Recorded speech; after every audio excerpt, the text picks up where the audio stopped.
Dumaan pa sa camera ko.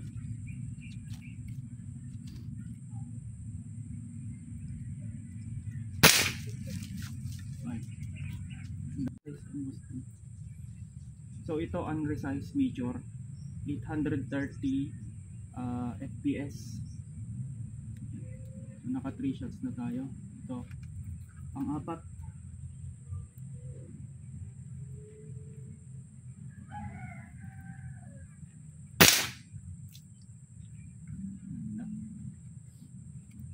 Last shot.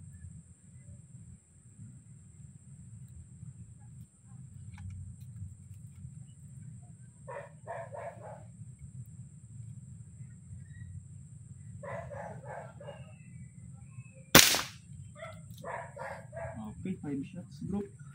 Tingnan natin.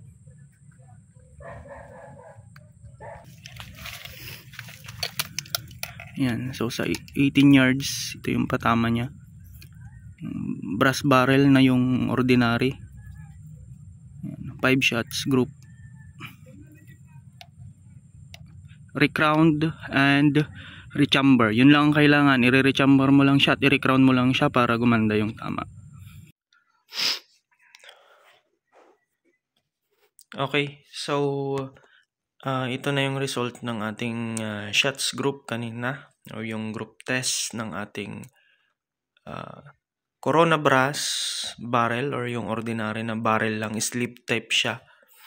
Ang ginawa ko lang is ni-recrown at saka ni-rechamber.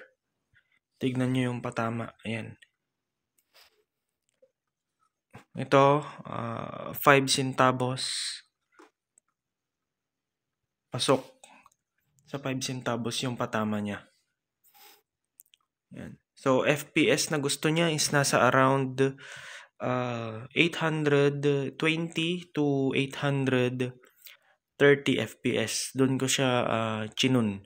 Maganda tama niya doon. So nagtry ako sa naka-off cam. Trinay ko 875, medyo pangit ang patama. So binabahan ko yung FPS. And then naging ganito yung patama niya. Yan. So unresized na mature ang gusto niya. Yan. 5 shots yan sa 18 yards. Ito naman, yung apat na yan, trinay kong i-resize off cam.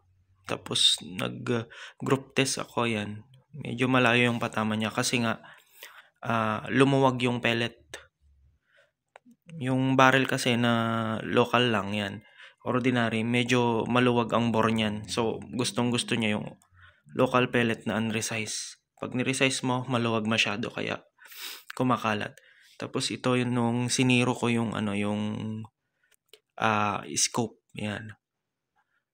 So medyo hindi pa siya naka-center. Siguro sa na lang yun, parallax error kasi naka-fix parallax yung scope na yan. Medyo nag-float yung niya, reticle niya. Pati ito siguro kung mas maganda yung scope, yung may adjustable objective, mas maliit pa yung groupings nito. Tapos naka 7x or 7 times lang yung zoom na ginamit ko. Maliit yung yung bilog. Hindi ko may aim ng maayos. Pero para sa akin, napaka-goods na nito. Pwede na yan sa pang-hunting. So yun lang, sa mga mag-order ng ganitong barrel, i-recrown nyo, tsaka i-rechamber nyo, mano-mano, DIY pwede. Meron akong mga video kung paano mag-chamber, tsaka paano mag-crown ng barrel. So yan ang result. So kayo nang humusga kung okay ba siya o hindi, no? Mature na unresized, yun ang gusto niya. 830 to 820 FPS ang tune niya. Yan. With silencer nung nag-test ako. 1,400 ang output niya. Matipid sa hangin. Kasi hindi ganun karami yung nilalabas niyang hangin para maabot yung 830 FPS. Kaya matipid. Pag nagkarga ka sa 3,000 PSI, halos umaabot ng 45 shots. 45 o kaya pa 50 siguro pag sasagad mo talaga sa 3,000. 50 shots. From 300cc or 0.30 liters na tank. Maliit lang yung tank niya. Yan o. Pakaliit niyan. So, yun lang may share ko sa mga gustong mag-build. Yan. So, alam nyo na kung paano i-tune. 830 FPS. Bili kayo ng, ng chronograph. Napaka-importante nun sa pag-tune ng mga laruan natin. So, ilalagay ko na lang yung link ng chronograph para makapag-tune kayo ng maayos pag nagdi-DIY kayo. Yan. So, yun lang. Maraming salamat sa panonood.